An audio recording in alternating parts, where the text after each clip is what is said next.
ራስን ለመግዛት የሚያስፈልጉ ነገሮች ምንድናቸው? ሶስት ነገሮች ያስፈልጋሉ። ራስን ለመግዛት የመጀመሪያው ራስን ማወቅ ያስፈልጋል። ራስን ማወቅ፣ ራስን መረዳት ያስፈልጋል። በጣም ደግሞ ወሳኝ ነው። እንዳልኳችሁ ይሄን ትምህርት የማስተምረው ከሃይማኖት አንፃር ብቻ አይደለም፣ ከስነ ልቡና ትምህርትም አንፃር ነው። ይሄን የምነግራችሁ ራሳችንን የምናውቅ በጣም ጥቂቶች ነን። ምንድነው የሚያበሳጭን? ምንድነው የሚያናድደን? ምንድነው ጸጋችን? ምንድነው ስጦታችን? ምንድነው መክሊታችን? ምን ማድረግ ነው የሚያዋጣ? በምን አይነት መልኩ ስንሄድ ነው የሚሳካልን? ይህን ሁሉ ማወቅ ያስፈልጋል። ከሰዎች ጋር ለመኖር በትዳር ለመኖር የሚጎለን ነገር ብዙ ጊዜ በእኛ የሚታየው ነገር ምንድነው? እሱን ማወቅ ያስፈልጋል። ጌታ ሲናገር በማቴዎስ ወንጌል ምዕራፍ 6 ላይ በቁጥር 22 ጀምሮ የሰውነት መብራት አይን ናት ይልና አይንህ እንግዲህ ጤናማ ብትሆን ሰውነትህ ሁሉ ብሩህ ይሆናል። አይንህ ግን ታማሚ ብትሆን ሰውነትህ ሁሉ የጨለመ ይሆናል። እንግዲህ ባንተ ያለው ብርሃን ጨለማ ከሆነ ጨለማውስ እንዴት ይበረታ ይላል። አሁን ስለ አይን የሚናገረው ስለዚህኛው ስለ ስጋ አይን ብቻ አይደለም፣ ስለ አይምሮም ጭምር ነው የሚናገረው። ስለ አይምሮ ጠባይ። ሰው ሁለት አይነት አይምሮ አለው። አንዱ አይምሮ ጠባይ ነው፣ ሁለተኛው ደግሞ አይምሮ መንፈሳዊ ነው።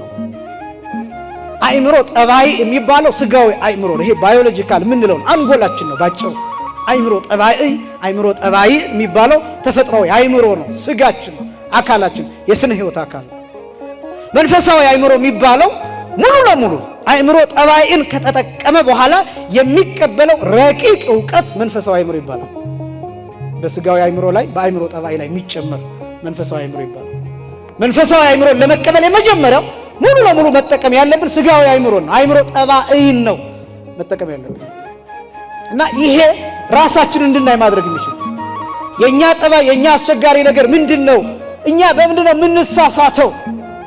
ምንድነው የሚጥለን? በምንድነው የምንወድቀው? የምንሸነፈው በምንድነው? ከእግዚአብሔር የምንለየው በምንድነው? የኔ ሱስ ምንድነው? የኔ ልማድ ምንድነው?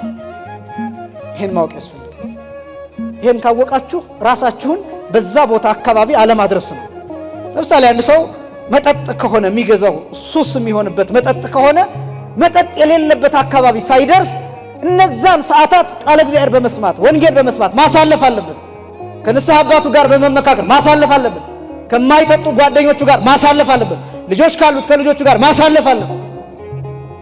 የኔ ችግር ምንድነው? የኔ ድካም ምንድነው?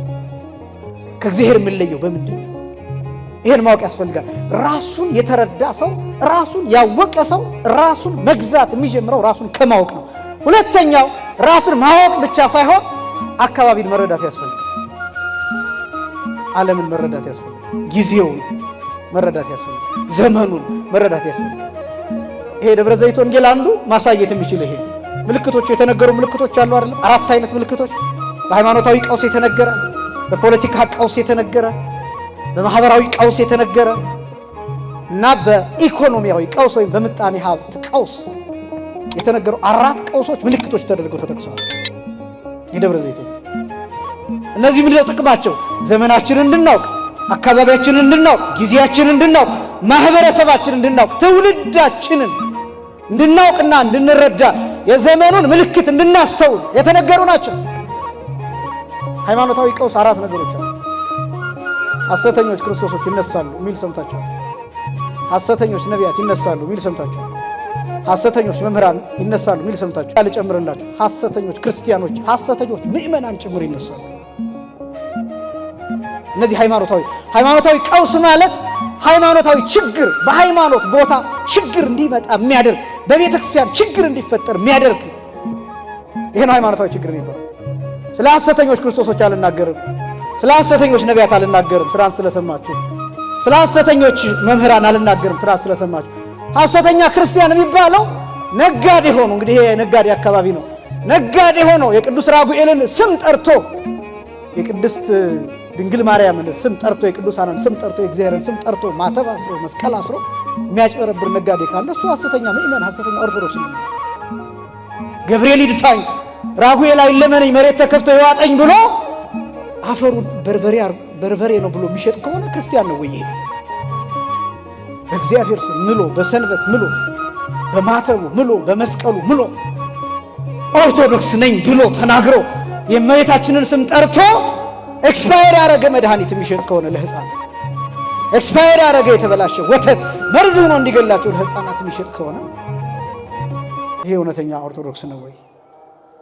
በጣም ብዙዎቻችን የምናተኩረው አሁን አባቶቻችን ላይ ነው።